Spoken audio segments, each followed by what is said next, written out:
नमस्कार, स्वागत है आपका खबर भारत में। आपके साथ मैं हूं संयम जैन और इस वक्त की शुरुआत करेंगे एक बड़ी खबर के साथ जो शिवराज सिंह चौहान मुरैना दौरे पर हैं। आज मध्य प्रदेश के मुख्यमंत्री शिवराज सिंह चौहान आज मुरैना दौरे पर हैं। बूथ विस्तारक अभियान के लिए मुरैना की जौरा विधानसभा पहुंचेंगे सीएम शिवराज।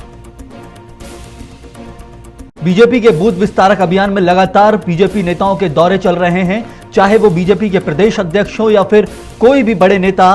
साथ ही साथ सीएम शिवराज भी लगातार दौरों पे लगे हुए हैं और आज इसीलिए बूथ विस्तारक अभियान के लिए सीएम शिवराज सिंह चौहान मुरैना की जौरा विधानसभा पहुंचेंगे, जहां पर कार्यकर्ताओं से मिलकर बूथ को मजबूत करने के लिए मुख्यमंत्री शिवराज सिंह चौहान हुंकार भरेंगे।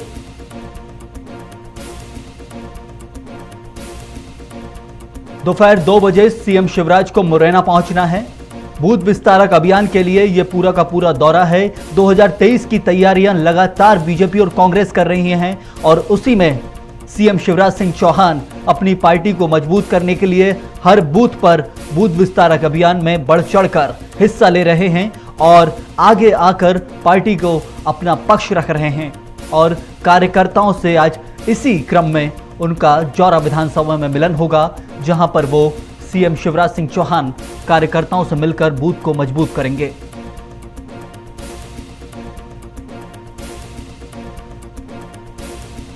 मुख्यमंत्री शिवराज सिंह चौहान का मुरैना दौरा।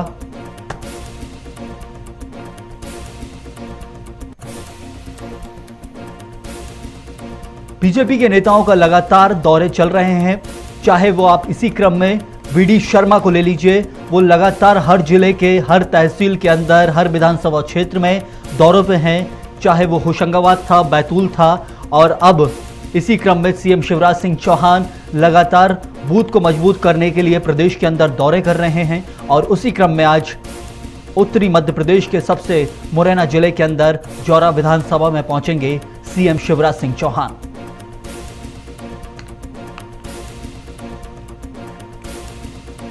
और इसी क्रम में लगातार मुरैना के बाद फिर दिल्ली भी पहुंच सकते हैं। ऐसी खबर है कि मुख्यमंत्री शिवराज सिंह चौहान दिल्ली पहुंचेंगे, जहां पर केंद्रीय चुनाव समिति के साथ उनकी बैठक होगी।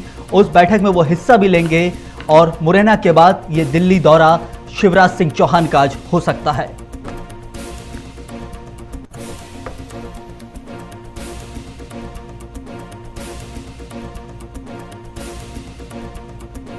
और इसी खबर पर हमारे साथ संवाददाता प्रदीप तलरेजा जुड़ चुके हैं। प्रदीप, मुख्यमंत्री शिवराज का यह दौरा है मुरैना के जौरा विधानसभा का,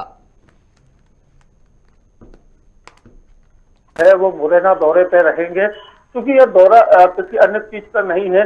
ये प्रदेश में जो बूथ विस्तारकों का अभियान चल रहा है उसको लेकर के वो वहां पर आज जौरा विधानसभा के तहसील कोरारस में बूथ जो है वहां पर संगोरियापुरा उस बूथ पर जाएंगे। वहां पर बूथ विस्तारक की जो अपनी भूमिका है वो वहां पर आज निभाएंगे, क्योंकि प्रदेश में इन दिनों ये देखा जा रहा है कि जो बूथ विस्तार को लेकर बीजेपी कहीं ना कहीं काफी तेजी से काम कर रही है। उसको लेकर के सभी जो चाहे वो मुख्यमंत्री हो, जिला अध्यक्ष हो, प्रदेश अध्यक्ष हो, सांसद हो, विधायक हो, सभी को जवाबदारी दी गई कि अपने अपने बूथों पे कम से कम प्रतिदिन 10 घंटे का समय और टोटल जो है वो 100 घंटे का समय जो है उनको बूथ पे देना है। उसको लेकर के लगातार ये कवायद जिस प्रकार से चल रही है, उसको लेकर के आज मुख्यमंत्री शिवराज सिंह चौहान आज मुरैना जाने वाले, जिसके बाद दिल्ली का उनका एक कार्यक्रम है जहां पर उनको चुनाव की जो समिति है, क्योंकि यूपी में चुनाव होना है, यूपी सहित 4 जो जिले प्रदेश है वहां पर चुनाव होना, उसको लेकर के भारतीय जनता पार्टी की चुनाव समिति की बड़ी बैठक भी है, उसमें भी सीएम शिवराज सिंह आज शामिल होंगे। प्रदीप, ये लगातार बीजेपी नेताओं के दौरे चल रहे हैं। 2023 का दिसंबर बहुत दूर है, उससे पहले ही 2 साल पहले कहा जाए इतनी बड़ी तैयारियों से मुख्यमंत्री जुट गए हैं। आखिर पूरा शासन को छोड़ के सीधे पार्टी की ओर ध्यान दे रहे हैं, क्या किसी बात का कोई डर, क्योंकि बहुत जल्दी ये चुनाव प्रचार चल रहा है बीजेपी का? देखिए, भारतीय जनता पार्टी एक ऐसी पार्टी है जो लगातार ही शुरू से जो है एक्शन मोड में देखी जाती है, चाहे चुनाव हो चाहे चुनाव नहीं हो। लेकिन बिल्कुल जिस प्रकार से ये कवायदें जो देखी जा रही है, लगातार बैठकों का दौर जारी है, लगातार कार्यकर्ताओं से मिलने का विचार करने की जो बात लगातार चल रही है, चाहे बूथ के प्रचार की बात हो, चाहे मुख्यमंत्री जी के खुद से कई बड़े दौरे जो है वो वहाँ संबंधित क्षेत्रों पे हो रहे हों। तो ऐसे में 2023 को लेकर के चाहे बीजेपी हो चाहे कांग्रेस हो, दोनों अभी से ही जुट गई, क्योंकि बहुत कम समय बचता है। देखिए, अगर 2023 की करें तो ये समय सिर्फ उंगलियों में ही बचा हुआ देखा जा सकता बिल्कुल है। बिल्कुल। तकरीबन एक साल के आसपास का जो ये समय है, सिर्फ 365 दिन होते हैं साल में, और साल के 365 दिन डेली एक दिन निकलने के बाद धीरे धीरे समय एक आ जाता है, बिल्कुल न के बराबर बचता है। तो ऐसे में ही अभी से ही जो पार्टी के प्रवक्ता है, चाहे पार्टी के जो बड़े नेता हों, वो सभी अपनी अपनी पार्टियों के लिए कमर कसने में लग जाए। 2023 को लेकर के कोई भी पार्टी हो चाहे बीजेपी हो चाहे कांग्रेस हो, पीछे हटना नहीं चाहती है। अपने अपने आपको जनता के सामने जनता के हितैषी के रूप में लेकर जाना चाहती है। उसको लेकर के लगातार इस प्रकार की कवायदें हो रही है। प्रदीप, लगातार देखा जा रहा है कि प्रदेश अध्यक्ष बीजेपी के जो हैं बीडी शर्मा, वो भी नहीं रुक रहे हैं। लगातार हर जिलों के अंदर, हर विधानसभा क्षेत्र में दौरे पर लगे हुए हैं बूथ विस्तारक अभियान के तहत। पूरे बीजेपी के नेताओं की बात करें, जो कि कोई भी थम नहीं रहा है, लगातार जुड़े हुए एक से एक बढ़ के विधानसभा क्षेत्रों का दौरा कर रहे हैं। देखिए, बिल्कुल जिस प्रकार से, चाहे मैंने आपको बताया कि चाहे मुख्यमंत्री हो चाहे किसी भी बड़े पद पर बैठा हुआ नेता हो, स्पष्ट निर्देश है कि सभी को बूथों पर 10 घंटे प्रतिदिन का समय देना है। उसका टोटल ऐसे करके टोटल 100 घंटे जो है वो बूथ पे देने हैं। ऐसे में जब खुद संगठन इस चीज को कहता है तो संगठन से जुड़े प्रदेश के जो अध्यक्ष हैं बीडी शर्मा, वो कहीं रुकने वाले नहीं, लगातार वो जनसंपर्क करते आ रहे हैं। आज वो भेड़ाघाट मंडल में बूथ की एक बड़ी बैठक लेने वाले हैं। वहां पर लगातार कई ऐसे बड़े कार्यक्रम जो होते हैं वो लगातार बीडी शर्मा वहां करते हुए देखे जा रहे हैं।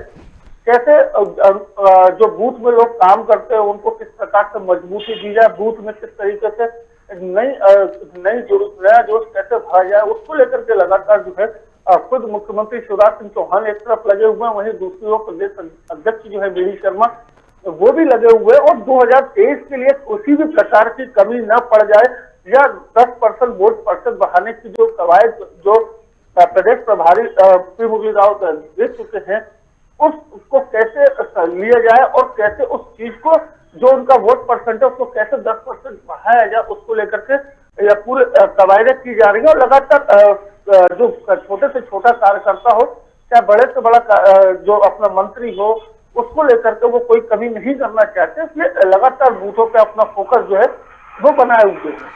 प्रदीप, इसी के साथ क्या शिवराज सिंह चौहान बूथ विस्तारक अभियान जो जौरा विधानसभा की एक जगह है बूथ पर, उस बूथ पे सभी कार्यकर्ताओं से एक साथ मिलना होगा?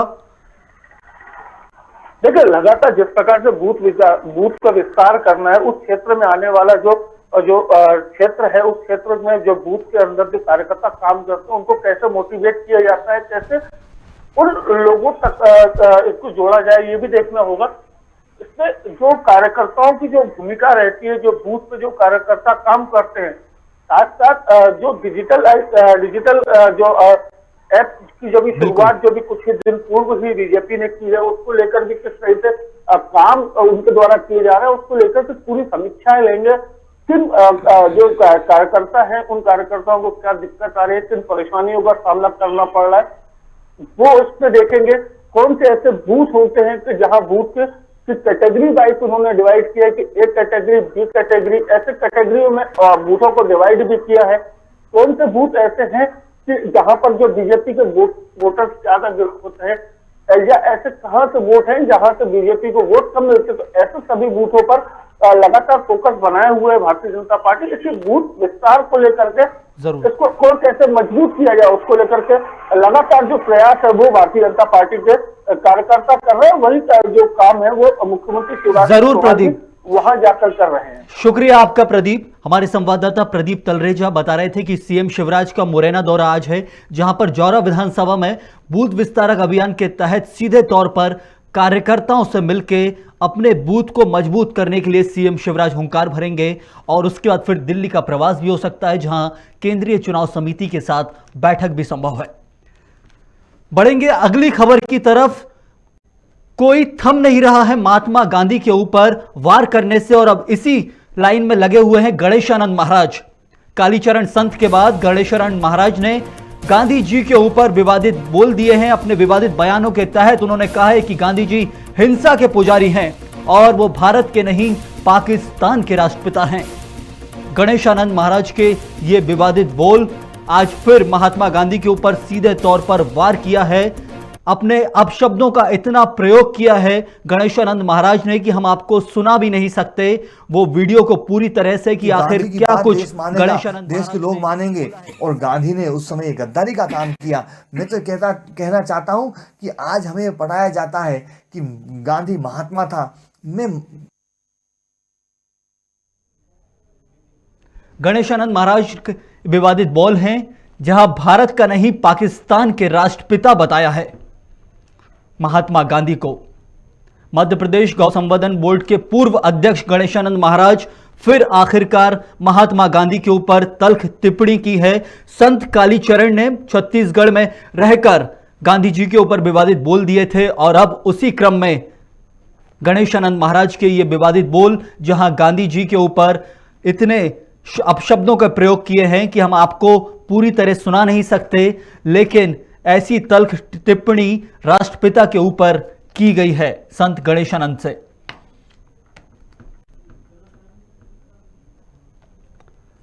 महात्मा गांधी को भारत के नहीं पाकिस्तान के राष्ट्रपिता थे बताया है। साथ ही साथ अहिंसा के नहीं हिंसा के पुजारी बोला है और इसी के साथ उन्हें अंग्रेजों के साथ मिला हुआ घोषित कर दिया है। आखिरकार ये आजाद भारत के अंदर संत गणेशानंद रह रहे हैं, जहां पर ये विवादित बोल इन्होंने दिए हैं। इस आजाद भारत के अंदर ऐसे बोलों का प्रयोग राष्ट्रपिता के लिए संत गणेशानंद ने किया है, अब कालीचरण के बाद।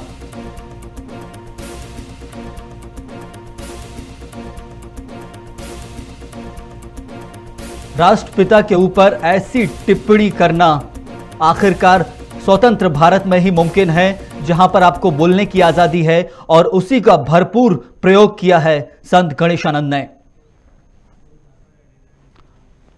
और इसी पर खास जानकारी के लिए हमारे खबर भारत के एडिटर इन चीफ हृदय धारवड़ जी जुड़ चुके हैं। हृदय जी, आखिरकार फिर गांधी जी के ऊपर तल्ख टिप्पणी एक संत ने की है, क्यों आखिर ये थमता नहीं है कोई भी? नहीं, वाकई संयम ये वाकई बेहद गंभीर आरोप है गणेशानंद जी का। गणेशानंद जी भाजपा से जुड़े रहे हैं और भारतीय जनता पार्टी की सरकार में गौ संवर्धन बोर्ड के अध्यक्ष रह चुके हैं। उसके बाद भी इस तरीके के आरोप लगातार उनके द्वारा लगाया जाना, इनके पहले कालीचरण द्वारा आरोप लगाना, अगर महात्मा गांधी को टारगेट क्यों किया जा रहा है, क्या वजह है, इसके पीछे क्या षड्यंत्र हो सकता है, क्या इनकी नीति हो सकती है, तो बाकी शोध का विषय है। क्योंकि लगातार महात्मा गांधी को लेकर अनंत आरोप लगाए जा रहे हैं। लगातार जिस तरीके से आपने सुना होगा गणेशानंद जी को खुल के बोल रहे हैं कि महात्मा गांधी भारत के राष्ट्रपिता नहीं पाकिस्तान राष्ट्रपिता थे, तो आखिर इस तरह की चीजें क्यों? क्योंकि गणेशानंद खुद स्वामी विवेक जो सुभाष बोस की जयंती पर जो आज कार्यक्रम था, उस कार्यक्रम संबोधित कर रहे थे। कार्यक्रम के दौरान उन्होंने इस तरीके की बात भाषा का प्रयोग किया है। जो भाषा का प्रयोग उन्होंने किया है वो भाषण दर्शकों को दिखा भी नहीं सकते। भाई कहीं ना कहीं ये सवालों के घेरे में खड़ा होता है कि आखिर ये चीज क्यों? अब इस पे कांग्रेस और विपक्ष को उनको कार्रवाई करनी चाहिए। आजाद भारत के अंदर इतना मुमकिन है कि ये किसी भी शब्द का प्रयोग कर सकते हैं, लेकिन राष्ट्रपिता जो बहुत पहले गुजर चुके हैं उनके खिलाफ कुछ तो मर्यादा रखनी चाहिए। लगातार संतों का उपयोग होता है, ये देखा जाता है।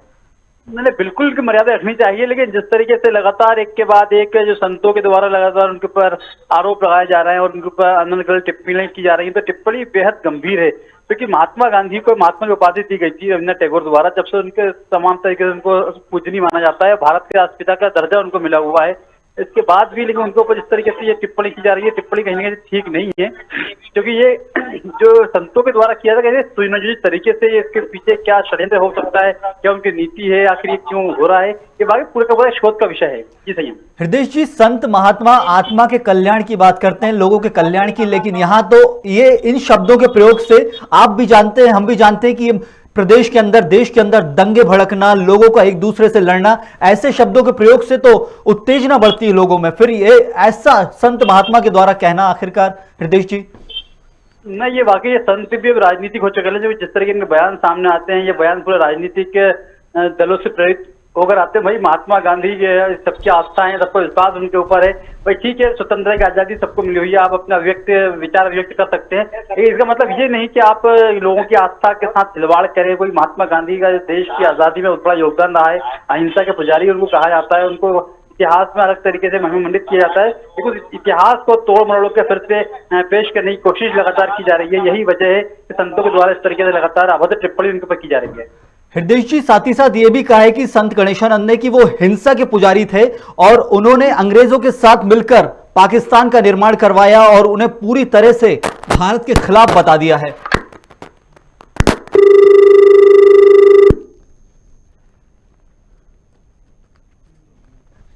संत गणेशानंद का यह बयान आखिरकार जहां गांधी जी के खिलाफ तल्ख टिप्पणी की है, संत गणेशानंद ने उन्हें हिंसा का पुजारी बताया है, साथ ही साथ भारत का नहीं पाकिस्तान का राष्ट्रपिता बोल दिया है।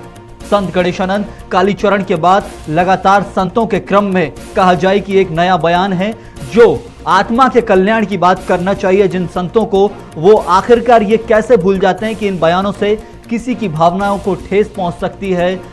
धर्म युद्ध या फिर कुछ भी कह लीजिए आप, प्रदेश देश के अंदर लोग आपस में लड़ सकते हैं। ऐसे बयानों से आखिर कब समझेंगे ये सब?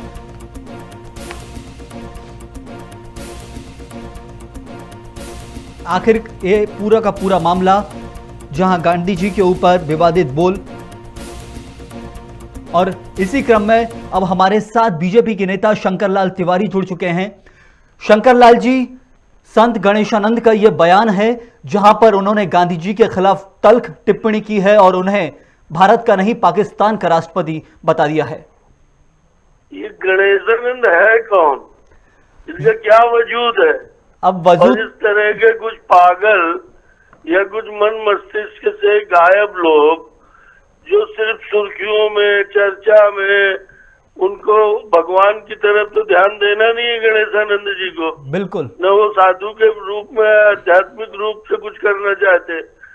उनको जिस व्यक्ति के नाम के साथ महात्मा लिखा है, महात्मा गांधी कहते लोग उनके, जरूर और एक महात्मा होकर के और वो जिस ढंग की निंदा कर रहे हैं तो वो किस योग के है, क्या है? मैं इस तरह की सभी बकवास को इतना ही निवेदन करता हूँ कि इसको तरजीह न दी जाए, और ऐसे लोगों को सामाजिक रूप से भी, कानूनी रूप से तो ठीक है, कानून अपना काम करता है, करेगा, पर ऐसे लोगों को सामाजिक रूप से भी, और ये कहीं न कहीं बहुत कराया जाए कि तुम्हारे पागलपन का शिकार और ये फिजूल की बातों में समय नष्ट मत कर, ये दुष्टता है। शंकरलाल जी, हम तरजीह नहीं देंगे लेकिन हम इसे नकार भी नहीं सकते, क्योंकि ऐसे बोलों से भैया नहीं मैं बिल्कुल मैं समझ गया। नहीं मैं आपसे सिर्फ ये कहना चाहूंगा कि आखिरकार इन पे क्या कार्रवाई, आपकी पार्टी की सरकार है प्रदेश में, क्या कुछ कार्रवाई कर सकते हैं इनके ऊपर? देखिए, कार्रवाई उसमें जो विधि सम्मत होगी उससे मैंने जो शासकीय अमला है वो करेगा, लेकिन तो आप कार्रवाई में कोई संदेह नहीं है। अगर कार्रवाई योग्य होगा, अब कोई नशे में, किसी नशे में मस्त होकर के और कुछ उठपटांग थोड़ी बहुत कर रहा है तो निश्चित कार्रवाई उस पर भी होती है। इन पर भी जो कार्रवाई विधि सम्मत होगी वो की जाएगी। पर मैं तो एक ही बात कहूंगा कि ऐसे लोगों को एहसास हो जाए कि समाज इनकी तरफ देखना भी नहीं चाहता, इनको सुनना भी नहीं चाहता और इनकी बात नहीं करना चाहता पागलों की। लेकिन ये लगातार संतों का सीधे तौर पर गांधी जी पे वार करना, आखिर ये क्या किसी प्रकार की कोई हिंसक भावनाएं प्रदेश में, देश में भड़काना चाहते हैं क्या? देखिए, एक गोस्वामी तुलसीदास जी ने एक चौपाई लिखी है, बातल भूतल एवं मतवारे, ये नहीं बोलत वचन संवारे। अब इसमें किस श्रेणी में है गणेशानंद? ये गणेशानंद जी खुद चुन ले। बातल, भूतल और मतवारे, ये नहीं बोलत वचन संवारे। उन्हें होश ही नहीं है, इनका और छोर ही नहीं है कुछ। और इस नाते ये संत के वेश में सिर्फ अपना धंधा दुकान चलाने वाले लोग हैं। मैं इसकी निंदा करता हूँ। और रही कार्रवाई की बात तो वो तो होती है, होगी, पहले भी। लेकिन शंकरलाल जी, इनको ऐसे ही नहीं छोड़ा जा सकता। बनाने के लिए, अपने प्रचार के लिए दुरुपयोग करते हैं। इसी तरह फिल्मी एक्टर भी किया करते हैं नौटंकी।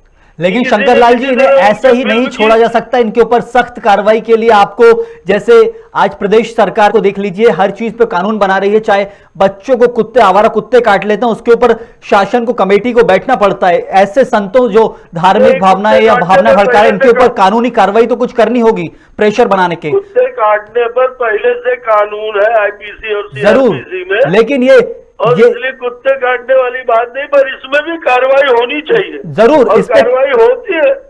ये अभिव्यक्ति की आजादी में इतना हद पार नहीं कर सकते जितना वीडियो में कर दिया? मैं आपको सुना भी नहीं सकता, आखिर कितने गलत अपशब्दों का प्रयोग किया इन्होंने, गणेशानंद जी ने। नहीं, मैं भी विनती करूंगा कि आप सुनाइए मत, पर ऐसे लोगों को मैं ये जरूर कहूंगा कि विधि सम्मत कार्रवाई जो कानून कहता है वो भी की जाए, और साथ ही समाज ऐसे कटु वचन बोले को साफ कहा गया है, सत्यम ब्रूयात प्रियम ब्रूयात, सत्य भी बोलना है तो इस तमीज से बोलना चाहिए कि वो सुनने वाले को प्रिय लगे। और महात्मा गांधी के बारे में जिसका जो मन पड़ रहा है वो पगला रहा है, ये उचित नहीं है। इसको समाज और विधि सम्मत कानून दोनों मिलकर के ठीक करें। जरूर शंकरलाल जी, बहुत शुक्रिया आपका। प्रचार पाने के लिए हम चाहेंगे कि आप, सरकार प्रदेश में है, आप सख्त कार्रवाई करवाएं ऐसे संत महात्मा जो अपना रास्ता भटक जाते हैं। महात्मा गांधी जो कि देश के राष्ट्रपिता है, उनके ऊपर ऐसी कार्यवाही जो है तो वो प्रशासन करता है, अपने आप ही संज्ञान लेता है। दिन भर का 24 घंटे पुलिस थाने करते। शंकरलाल जी, प्रशासन और पुलिस का कार्रवाई करना और सरकार के आदेश पर कार्रवाई करना बहुत फर्क है। यदि सरकार का आदेश होगा तो आने वाले संत महात्मा ऐसी टिप्पणियों से भय खाएंगे, लेकिन प्रशासन कार्रवाई करेगा तो वो इतना बड़ा उदाहरण नहीं बन पाता है। बहुत शुक्रिया आपका शंकरलाल जी, बहुत शुक्रिया। बीजेपी प्रवक्ता शंकरलाल तिवारी हमें बता रहे थे, सीधे तौर पर वो इसका खंडन करते हैं, वो इस बात को नकारते हैं, और ना ही सिर्फ वो खुद कह रहे हैं कि इसके ऊपर कार्रवाई होनी चाहिए। संत गणेशानंद जिन्होंने गांधी जी को हिंसा का पुजारी बताया, साथ ही साथ भारत का नहीं पाकिस्तान का राष्ट्रपिता करार कर दिया, और इतनी अपशब्दों का प्रयोग किया है अपने वीडियो में संत गणेशानंद ने। आखिर हम आपको सुना भी नहीं सकते, ऐसे ऐसे शब्दों का प्रयोग किया गया है। लगातार महात्मा गांधी के ऊपर कोई भी आता है, टिप्पणियां करके चला जाता है। आज आजाद भारत में इतने बोलने का हक है, जब गांधी जी चले गए उसके बाद ये पैदा हुए हैं, और पुराने इतिहास को खंगाल कर जो चाहे मुंह में शब्द आते हैं उन्हें बोल देते हैं। और इसी में लगातार संत गणेशानंद के ये बयान, जहां गांधी जी को हिंसा का पुजारी बताया। मध्य प्रदेश गौ संवर्धन बोर्ड के पूर्व अध्यक्ष हैं ये संत गणेशानंद।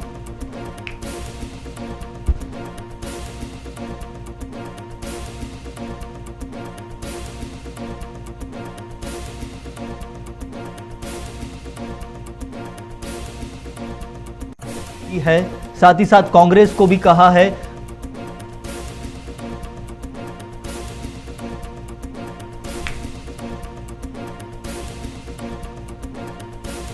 और अब कांग्रेस के प्रवक्ता हमारे साथ आनंद तारण जुड़ चुके हैं। आनंद जी, आखिर संत गणेशानंद हैं जिन्होंने गांधी जी के ऊपर अपना वार किया है, हिंसा का पुजारी उन्हें बता दिया है, भारत का नहीं पाकिस्तान का राष्ट्रपति बोल दिया है, और कांग्रेस पार्टी के लिए भी बहुत कुछ बोला है उन्होंने। देखिए, संत तो संत होते हैं, और संत को किसी के संबंध में भी अपशब्द बोलना, वो क्या सिखाना चाहते हैं, हमें किस लाइन पे चलाना चाहते हैं, ये तो वो ही जाने। क्योंकि संत का जो काम होता है, संत हम किसको मानते हैं? जो हमें अच्छी वाणी मिले, अहिंसा की बात करे और सदमार्ग पर चलाए, उसे हम संत कहते हैं। अब अगर स्वामी जी जो बातें बोल रहे हैं वो उस परिधि में आती हैं तो उसका स्वागत है, लेकिन महात्मा गांधी को न केवल हिंदुस्तान, पूरा संसार उनको असत्य और अहिंसा की बात उनके नाम से जानी जाती है। सत्य अहिंसा का तो काम चाहे भगवान महावीर हो या भगवान तो उन्होंने प्रतिपादित किया था, लेकिन जो आज इस काल में जो महात्मा गांधी ने सत्य और अहिंसा की बात की है वो पूरे संसार में जानी जाती, पहचानी जाती है। और उन्होंने एक लाठी के दम पर पूरे देश को, इतना बड़ा जो देश है, विशाल देश है, उसको आजाद कराया। तो ये एक उसको सब मानते हैं। और महात्मा गांधी को तो पूरा संसार पूछता है। आप चले जाइए, अधिकतर देशों में महात्मा गांधी की प्रतिमा लगी है। लेकिन ये ऐसे आजाद भारत के अंदर ऐसे संत महात्मा जिनका काम है आत्मा के कल्याण की बात करें, वो एक आत्मा जो महात्मा गांधी चले गए हैं, उन आत्मा को इतना ऐसे अपशब्दों का प्रयोग करते हैं जो अहिंसा का पालन करते थे, उन्हें हिंसा का पुजारी बोल रहे हैं। आखिर ये इन सब के ऊपर कोई कानून स्वतंत्र भारत के अंदर इनके ऊपर कोई रोक टोक कब तक लग पाएगी? क्योंकि अभी आपने भी विरोध किया था, आपकी पार्टी ने, जब संत कालीचरण ने ये सब कहा था। देखिए, ये सत्तारूढ़ पार्टी को जिस सरकार का यहाँ पर शासन है, भारतीय जनता पार्टी उसको इस पर संज्ञान लेने चाहिए, उनके ऊपर कठोर कार्रवाई करनी चाहिए। और निश्चित रूप से अगर वो महात्मा गांधी के मार्ग पर चल रहे हैं, महात्मा गांधी को आत्मसात करने की बात करते हैं, महात्मा गांधी के संबंध में बड़ी बड़ी बातें करती हैं, चाहे नरेंद्र मोदी जी हो, चाहे शिवराज सिंह चौहान जी हो, ये संत जी ने जो बोला है निश्चित रूप से बहुत सोचनीय बात है। और देखिए संत है इसलिए मैं उनके बारे में कोई अपशब्द नहीं बोल सकता, क्योंकि संत तो संत होते हैं। बस यही बात है आनंद जी कि वो संत हैं इसलिए ज्यादा अपशब्दों का प्रयोग नहीं कर सकते, लेकिन उनकी तरफ से तो एक मर्यादा रखनी चाहिए, वो उसका पालन नहीं कर पा रहे हैं। यही संतों का प्रयोग बार बार हो रहा है गांधी जी को गाली देने के लिए, बार बार संतों का प्रयोग किया जा रहा है सामने से। आखिर इनकी कोई मर्यादा तो रहनी चाहिए। नहीं, मर्यादा बिल्कुल रहना चाहिए और मर्यादित भाषा में रहने चाहिए। और अगर आप मर्यादित भाषा का वो उपयोग नहीं कर रहे हैं तो निश्चित रूप से वो संत की परिधि में नहीं आ रहे हैं। अभी मेरी बात हुई थी बीजेपी प्रवक्ता शंकर लाल तिवारी से, मेरी बात हो रही थी और मैंने यही बोला कि आखिरकार शासन कार्रवाई करेगा वो अलग चीज है, लेकिन आपकी सरकार क्या कार्रवाई कर रही वो ज्यादा मायने रखता है, क्योंकि सरकार की जो कार्रवाई होती है वो उदाहरण बनती है। निश्चित रूप से सरकार को संज्ञान लेने चाहिए जो इस तरह की बातें कर रहे हैं और महात्मा गांधी के बारे में बात कर रहे हैं और जिस तरह से बापू के बारे में लोग बोल रहे हैं। और अभी आप देख रहे हैं कि आज पूरा संसार, आज जो शासन व्यवस्था चल रही है हिंदुस्तान की, उसके ऊपर पूरे संसार में कटाक्ष आ रहे हैं। मैंने आज सुबह ही देख रहा था कि विदेशों में भी जो मोदी सरकार के काम है या मध्य प्रदेश की मतलब प्रदेशों की सरकारों के जो काम है, जो भारतीय जनता पार्टी शासित सरकारें हैं, उनको जिस तरह से वो व्यवस्था कर रही है, निश्चित रूप से पूरे संसार में आज आलोचना हो रही है। तो निश्चित रूप से हमारा सम्मान गिर रहा है, हमारे देश का सम्मान गिर रहा है। लेकिन अब आपकी पार्टी क्या कोई आंदोलन या फिर कोई इनके खिलाफ आप कोई रैली निकालेंगे या कोई आवेदन देंगे? क्योंकि ऐसे गलत बयानों का प्रयोग ना सिर्फ गांधी जी बल्कि आपके जो इतिहास है उसको भी कलंकित किया है साथ ही साथ इन्होंने। देखिए कालीचरण जी ने जो वक्तव्य दिए थे वो दिए थे छत्तीसगढ़ में जी। निश्चित रूप से छत्तीसगढ़ सरकार को हम बधाई देना चाहते हैं, उनके आभार व्यक्त करना चाहते हैं। उन्होंने बापू के नाम के साथ जिस तरह से कालीचरण महाराज ने अपशब्द बोले उन पर कार्रवाई की, तो निश्चित रूप से हम आशा करते हैं कि सरकार इस मामले में संज्ञान ले, गंभीरता के साथ ले, मुख्यमंत्री इस मामले में संज्ञान लें और इस तरह की जो लोग हैं, देखिए ऐसी बातें करने वालों को हम देंगे तो निश्चित रूप से हमारे जो आसपास की व्यवस्था है वो सब चरमरा जाएगी। जो एक शांति का टापू कहलाता हमारा प्रदेश, वहां पर किस तरह के हालात पैदा होंगे ये भी हम देखेंगे। एक बात और मैं कहना चाहता हूँ। जी आनंद जी कहिए। थोड़े से अलग हट के बोल रहा हूँ। आज मैंने मुख्यमंत्री जी का देखा कहीं बहुत भीड़ में है, महिलाएं चारों तरफ और वो नाच गाने कर रही हैं, वो ढपली बजा रहे हैं। तो क्या केवल कांग्रेसियों के लिए ये प्रोटोकॉल लाइन है? क्या भारतीय जनता पार्टी के लोगों के ऊपर कोरोना का कोई संक्रमण नहीं होगा? वो कोरोना फ्री है? क्या कांग्रेस के लोग मतलब वो कांग्रेस से मुक्त हैं, वो कोरोना से मुक्त हैं? जरूर कोरोना से युक्त है। और दूसरा ये क्या इन लोगों के ऊपर सरकारी बंधन नहीं है? कांग्रेस के ऊपर तो आप कोई भी धरना आंदोलन देते हैं तो और हम गाइडलाइन को पालन करते हुए भी देंगे तो भी हमारे ऊपर प्रतिबंध नहीं। आनंद जी बिल्कुल हम आपकी ये बिल्कुल चरित्र क्यों? और दूसरा ये है जब हम गांधी जी की बातों की बात करते हैं, गांधी जी की बात, तो गांधी जी तो बोलते थे कि जो पहले हम अपने आचरण में बता रहे फिर हम दूसरों को दें। जरूर ये होना चाहिए था। जरूर आनंद जी, बहुत शुक्रिया आपका। आप सिर्फ कोरोना की बात कर रहे हैं। कोरोना के जो प्रोटोकॉल्स हैं वो सभी सरकार, सभी प्रशासन, आम आदमी सबके लिए एक है। यदि कोई उसका पालन नहीं कर रहा है, उसमें भेदभाव होता है तो वो गलत है प्रदेश के अंदर, देश के अंदर।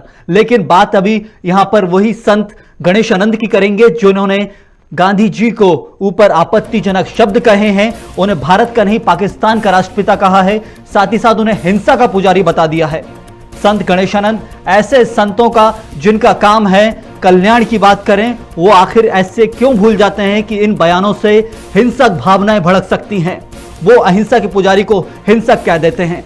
हम कोशिश करेंगे कि ऐसा कुछ ना कुछ कानून या ऐसी कोई कार्रवाई हो जो उदाहरण बने, क्योंकि लगातार संतों का ऐसे वक्तव्य आना राष्ट्रपिता के खिलाफ, इस पर यदि सरकारें कार्रवाई नहीं करती है तो कोर्ट को स्यो मोटो एक्शन से कोर्ट को आगे आना चाहिए, अदालतों को आगे आना चाहिए और उनको इनके ऊपर सीधे तौर पर कार्रवाई करना चाहिए, क्योंकि स्वतंत्रता का और अभिव्यक्ति की आजादी का अधिकार एक मर्यादा में ही हो तो ही सही है।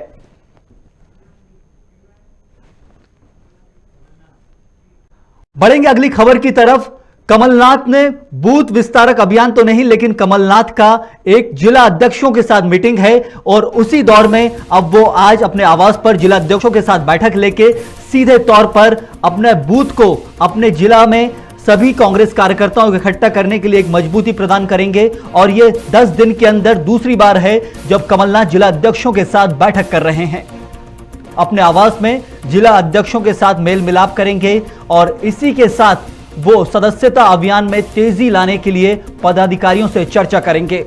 ज्यादा से ज्यादा लोगों को पार्टी से जोड़ा जाए, इसीलिए कमलनाथ लगातार लगे हुए हैं और 10 दिन के अंदर ये दूसरी बार जिला अध्यक्षों के साथ कमलनाथ की बैठक होगी। इससे पहले कमलनाथ की जो बैठक हुई थी उसमें घर घर चलो अभियान को शुरुआत की थी, जिला अध्यक्षों के साथ अपने आवास पर ही बैठक ली थी और अब इसी क्रम में आज 10 दिन के अंदर दूसरी बैठक कमलनाथ जिला अध्यक्षों के साथ ले रहे हैं, जहां पर वो सदस्यता अभियान में तेजी लाने को लेकर जिला अध्यक्षों से बात करेंगे।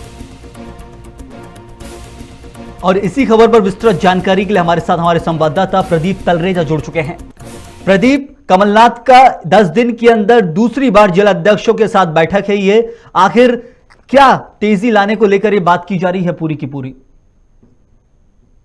देखिए, पूर्व मुख्यमंत्री हैं कमलनाथ, जिन्होंने आज निवास स्थानों पर जिला अध्यक्ष को साथ एक बार फिर से 10 दिन के अंदर ये दूसरी बैठक जो है उन्होंने डाली है। ये बड़ी बैठकों का अहम मानी जा रही है, क्योंकि कुछ दिन पूर्व ही जब हमने देखा है कि घर चलो का जो अभियान जो 1 फरवरी से शुरू होने वाला है और उसमें जो सबसे ज्यादा ताकत जो दिखाने के लिए जो ये पूरा प्रदर्शन किया जा रहा है वो है सीधे युवा जो लोग हैं या युवा वोटर्स है उनको जोड़ने के लिए ये पूरी कवायद है। और लगातार इस प्रकार की कवायद को इसलिए अंजाम दिया कि 2023 में जो एक मजबूती के साथ जैसे 2018 के चुनाव में कांग्रेस एकदम मजबूती के साथ सरकार में बन के आई थी, उसी प्रकार फिर से सरकार में वापसी करने के लिए इस प्रकार के आयोजनों का पूरा जो है वो अभियान जो है वो आयोजित किया जा रहा है। साथ साथ ये भी देखा जा रहा है कि आने वाले समय में 2023 में जो चुनाव होने, जहां एक और बीजेपी तो बूथ विस्तार का काम कर रही, वहीं कांग्रेस जो है घर चलो के अभियान में वो कैसे तेजी लाएगी, किस प्रकार से सदस्यता अभियान में तेजी लाई जाएगी, कैसे जनता से जुड़ी जो भारतीय जनता पार्टी की विफलताएं हैं उनको लेकर के वो कैसे उनके बीच में जाएगी, उसको लेकर के पूरा विचार विमर्श जो है वो आज पूर्व मुख्यमंत्री के निवास पर किया जाएगा। साथ साथ इसमें एक चीज सबसे बड़ी चीज ये भी देखी है कि संगठन को कैसे मजबूत करना है, संगठन के कामों को कैसे लेकर जाना है, उस चीज को लेकर के लगातार जो है कांग्रेस का आज जो है बैठक जो है वो पूर्व मुख्यमंत्री है कमलनाथ उनके निवास पर रखी गई है। कमलनाथ का कहीं ना कहीं कमलनाथ की पार्टी कांग्रेस का एक कॉन्फिडेंस तेज भी है। कल सिंगरौली में गए थे, अपने जो नेता उनके शांत हो गए हैं उनके परिवारजनों से मिलने के लिए, वहां पर कांग्रेस कार्यकर्ताओं की भारी भीड़ उमड़ी थी और अब लगातार जिला अध्यक्षों के साथ बैठक, कहीं ना कहीं एक आत्मविश्वास तो है कांग्रेस के अंदर यदि कहा जाए तो, क्योंकि एक बार सरकार चला के आए 18 महीने की खुद कमलनाथ। जी बिल्कुल, देखिए जिस प्रकार से जिस प्रकार से कांग्रेस के जो कार्यकर्ता है एक साथ मौजूद रहे और साथ साथ उन्होंने ये भी देखा है कि जो समय था कि 2018 में हमने देखा है कि जहां मध्य प्रदेश में 3 बार से लगातार जो भारतीय जनता पार्टी की सरकार थी, मतलब 15 साल का जो शासन था वो भारतीय जनता पार्टी का था और ऐसे में एकदम नया चेहरा लेकर एक नई ताकत नए जोश के साथ कमलनाथ को प्रदेश अध्यक्ष की कमान सौंपी जाती है, जिसके बाद जो परिणाम थे वो उलट देखे गए। 2018 में जब चुनाव हुए थे उस चुनाव में ये देखा गया था कि कांग्रेस को जो बड़ी सफलता भी जो है वो देखने में आई थी। तो ये माना जा सकता है जिस प्रकार कमलनाथ को चूंकि मैनेजमेंट का गुरु भी माना जाता है, क्योंकि कमलनाथ सीनियर कहा जा सकता है सबसे सीनियर जो है वो इस समय कांग्रेस के नेता है और ऐसे सीनियर कांग्रेस के नेता की कहीं ना कहीं जो छवि है उस छवि के साथ साथ उनके काम करने की शैली, दूसरी ओर जो कार्यकर्ता है उनको किस प्रकार से मोटिवेशन देना है, कैसे उनको जनता के बीच में काम करने के लिए उतारना है या उनको किस व्यक्ति को कौन सी जिम्मेदारी देनी है, उस चीज को लेकर के मास्टरमाइंड भी कहा जाता है। तो ऐसे में कमलनाथ जिस प्रकार से लगातार ये बैठकें कर रहे हैं और कार्यकर्ताओं के समस्याओं को सुन रहे हैं, लगातार कार्यकर्ताओं के बीच में जा रहे हैं, जनता के बीच में और किस प्रकार से वो कार्यकर्ता जुड़ के काम करें उसको लेकर दिशा निर्देश दे रहे हैं। तो माना यह जा रहा है कि 2023 को लेकर के जो है कमलनाथ ने अपनी जो कमर है वो कस ली है और किसी भी प्रकार की चूक वो 2023 में नहीं देखना चाहते। प्रदीप, आखिरकार साथ में ये भी आज जो बैठक है उसमें क्या कयास लगाए जा रहे हैं सदस्यता अभियान के साथ, किन मुद्दों पर चर्चा हो सकती है? और देखिए, सबसे बड़ी जो महत्वपूर्ण बैठक है वो सदस्यता अभियान और संगठन के काम को सुचारू रूप से चलाने के लिए कि किस प्रकार से इस काम को किया जाएगा, आगे आने वाले समय में क्या रणनीति रहेगी उसको लेकर के बात करेंगे। साथ साथ जो घर चलो अभियान की किस प्रकार से शुरुआत की जाएगी, उसमें क्या किनकी भूमिका अहम रहेंगी, उसको लेकर के कहीं ना कहीं आज ये बैठक जो है वो रखी गई है। शुक्रिया आपका प्रदीप। कांग्रेस की एक बैठक जिला अध्यक्षों के साथ है जहां पर हमारे संवाददाता प्रदीप तलरेजा सीधे तौर पर वहां होंगे और अभी यहां बता रहे थे कि वो कांग्रेस के जिला अध्यक्षों के साथ बैठक में महत्वपूर्ण मुद्दे सदस्यता अभियान में लोगों को ज्यादा से ज्यादा लोगों को कांग्रेस से जोड़ने का होगा, साथ ही साथ कई मुद्दों पर चर्चा हो सकती है। इसी के साथ बढ़ेंगे अगली खबर की तरफ। सांसद प्रज्ञा सिंह ठाकुर की एक बहुत ही अच्छी तस्वीर आई है। भोपाल सांसद प्रज्ञा ठाकुर अपने काफिले के साथ वीआईपी रोड से गुजर रही थी, उसी वक्त दो युवकों का एक्सीडेंट हो गया और उन घायल युवकों को तुरंत उपचार के लिए प्रज्ञा ठाकुर ने अपना काफिला रुकवाया और उनकी मदद तक पहुंची हैं। लालघाटी हॉस्पिटल में वहां उन्होंने भर्ती करवाया दोनों युवकों को। फिलहाल उनकी हालत स्थिर बताई जा रही है। सांसद प्रज्ञा सिंह ठाकुर की एक बहुत ही अच्छी मानवता वाली तस्वीर सामने आई है जहां पर उनका काफिला वीआईपी रोड से गुजर रहा था और उसी वक्त उन्होंने काफिला रुकवाकर दो घायल युवकों को अपने शॉल उड़ाकर उनके बहते हुए खून को रोका, साथ ही साथ उन्हें तुरंत एक नजदीकी अस्पताल में भर्ती कराया। एक अच्छी तस्वीर भोपाल संसदीय क्षेत्र में सामने आई है और लगातार हमारे संवाददाता इस पर जुड़े हुए हैं और प्रदीप तलरेजा हमारे साथ जुड़ चुके हैं। प्रदीप, लालघाटी स्थित तृप्ति अस्पताल में भर्ती कराया गया है उन दोनों युवकों को। भोपाल सांसद प्रज्ञा सिंह ठाकुर का ये पूरी की पूरी तस्वीर है जो निकलकर सामने आई है। उनका काफिला वहां से गुजर रहा था वीआईपी रोड से, तब उसी वक्त दो घायल युवकों को उन्होंने भर्ती कराया है अस्पताल में। हमारे साथ हमारे संवाददाता प्रदीप तलरेजा जुड़ चुके हैं। प्रदीप, प्रज्ञा सिंह ठाकुर की एक अच्छी तस्वीर कह सकते हैं मानवता वाली, जहां पर उन्होंने खुद अपने काफिला को रोककर उन दो घायल युवकों को भर्ती कराया। ऐसा देखा नहीं जाता, खासकर काफिले मंत्रियों के तुरंत निकल जाते हैं, विधायकों के तुरंत निकल जाते हैं, लेकिन ऐसी तस्वीरें कम आती हैं। जी देखिए, बिल्कुल जिस प्रकार से शिक्षा मैं आपको बता दूं, राजधानी भोपाल की एक कल की जो घटना है, कल देर शाम ये घटना घटी थी जहां पे भोपाल सांसद जो है साध्वी प्रज्ञा सिंह ठाकुर राजधानी अपने निवास से सीहोर किसी कार्यक्रम में जा रही थी, जहां पर इन दो युवकों को एक्सीडेंट होते उन्होंने देखा तो वहां पर एक्सीडेंट में दो युवक जो है वो घायल अवस्था में पड़े हुए हैं। उनको तुरंत उनको उठाया और उठाकर जो है वो उपचार के लिए लालघाट, जो क्योंकि सबसे नियरेस्ट में लालघाटी क्षेत्र था, तो वहां पर उन्होंने वहां उसको हॉस्पिटल में एडमिट कराया। ये तो पहला वाक्य नहीं सच्चा, मैं आपको बता दूं उससे पहले भी एक जो महिला थी वो भी घायल अवस्था में देखी गई थी, जहां पर भोपाल सांसद साध्वी प्रज्ञा सिंह ठाकुर ने जो है अपने काफिले को रोका था और उस महिला की पूरी तरह मदद की थी। मदद इस तरीके से थी कि उस महिला को यही तक नहीं मालूम था कि पहले उसे लेकर हॉस्पिटल पहुंच लगाया और उसने किससे उसको भर्ती कराया। महिला को उन्होंने भर्ती कराया, महिला का पूरा जो इलाज का खर्चा था वो भी जो भोपाल सांसद है उन्होंने ही वहन करवाया था। तो आप इस बात से अंदाजा लगा सकते हैं जिस प्रकार से ये भोपाल सांसद लगातार इस प्रकार से काम कर रही है, क्योंकि बेवाद बोलने वाली है। हमने कई बार इनके विवादित बयान भी सुने हैं, लेकिन जिस प्रकार से इनके जो काम करने की शैली है, काम करने का जो तरीका है, कहीं ना कहीं दूसरों से अलग भी देखा जाता है। तो एक बड़ी दरिया दिली जो है वो कह सकते हैं कि मानवता से मतलब सभी चीजों से ऊपर उठ के पूरी मानवता को देखते हुए एक जगह दो व्यक्तियों की जान बचाई जाती है भोपाल सांसद के द्वारा। तो कहा जा सकता है कि बहुत बड़ा ही जो है मानवीयता का कदम जो है वो उन्होंने उठाया है। जी प्रदीप, ऐसी तस्वीरें बहुत कम देखने मिलती हैं। कुछ दिन पहले ऐसे ही विश्वास सारंग का काफिला गुजर रहा था, उनके सामने भी ऐसा ही कुछ एक्सीडेंट हुआ था, उन्होंने भी तुरंत मानवता दिखाते हुए वहां पर अपने काफिले को रुकवाया था और ऐसी तस्वीर निकलकर सामने आई थी। प्रदीप देखिए, बिल्कुल जिस प्रकार से कोई भी व्यक्ति हो, चाहे हम अगर किसी आम आदमी की अगर हम बात भी करते हैं तो भी ये देखा जाता है कि अगर कोई व्यक्ति रोड पे एक्सीडेंट किसी व्यक्ति का हो चुका है या किसी प्रकार की दुर्घटना हो गई है, तो ऐसे में जो घायल व्यक्ति है या पीड़ित व्यक्ति है उसे सबसे पहला प्राथमिकता यही होती है कि उसे जो पास में जो हॉस्पिटल है वहां उसको एडमिट कराया, क्योंकि मानवता के हिसाब से सबसे पहली चीज देखी जाती है।